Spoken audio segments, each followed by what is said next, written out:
partez quand pour la Bolivie? On part mardi, le 16, en soirée, vers l'heure du souper. Ça s'en vient très vite.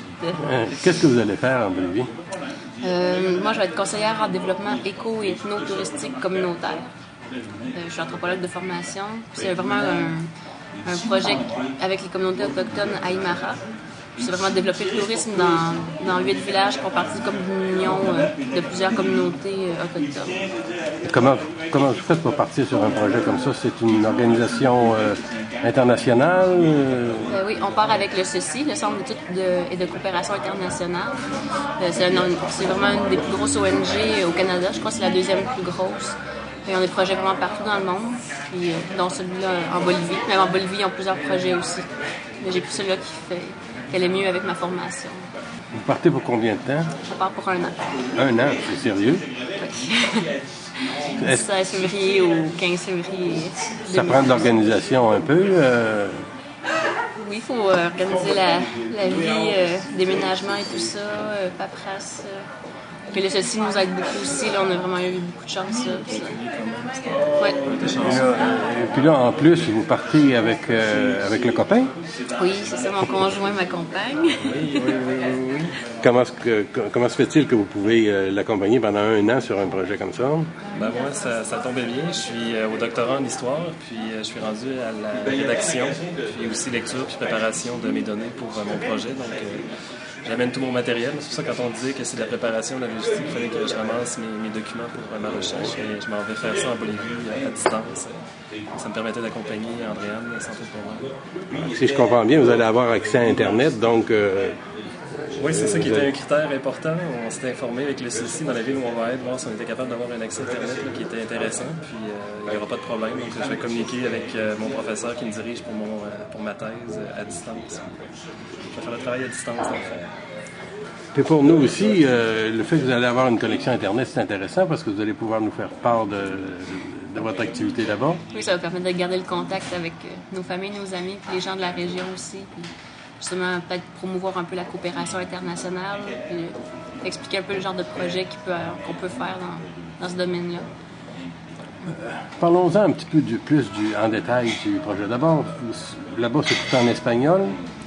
Oui, c'est en espagnol, mais c'est vraiment une région très, très autochtone Aymara, parce qu'il y a plusieurs, quand même, groupes autochtones en Bolivie, mais ça, c'est vraiment Aymara. La ville où on va être, c'est la ville d'Oruro. C'est une ville de 260 000 habitants qui est située sur l'altiplano bolivien. L'altiplano, c'est un peu... c'est les Andes, il y a comme un plateau au-dessus, à 3700 mètres environ d'altitude. Puis c'est très autochtone. La ville, c'est à 70% autochtone. Mon bureau va être situé dans la ville d'Oruro, mais je vais devoir travailler dans 8 communautés Aymara situées dans la région. Mais c'est vraiment entre 2 et 6 heures de route là, pour relier les villages. Puis les villages, c'est très autochtone. Tu parlais tout à l'heure que tu allais apprendre apprendre l'Aymara. Ah, c'est différent de l'espagnol. Oui, c'est une langue autochtone qui n'a vraiment rien à voir. Là, vous allez travailler avec des gens, des autorités locales pour les aider à développer un plan qu'ils ont déjà ou leur donner plus d'idées pour avoir d'autres plans? Ou... Il y a 2 ans, il y a un volontaire canadien aussi, un Québécois qui est allé, avec le CECI aussi, développer un plan stratégique avec les autorités locales, avec la Mancomunidad, l'organisme où je vais travailler. Le plan stratégique a été développé. Là, moi, je m'en vais là-bas comme pour le mettre en place avec les gens. Il faut que les gens s'approprient le plan stratégique. Alors, c'est des choses un peu, des fois, assez techniques. La Mancomunidad a du personnel, mais pas tant que ça. C'est vraiment d'aller dans chaque village, présenter le plan, faire des formations. Parce que c'est pas le Canada qui est allé là-bas pour dire on va vous développer le tourisme. C'est vraiment eux qui ont vu que dans d'autres régions, le tourisme s'était développé.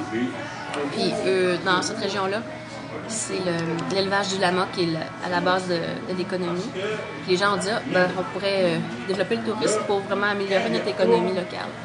Donc c'est eux qui ont cherché des collaborateurs pour les aider à développer le tourisme. Donc ça vient vraiment d'eux l'envie de développer le tourisme.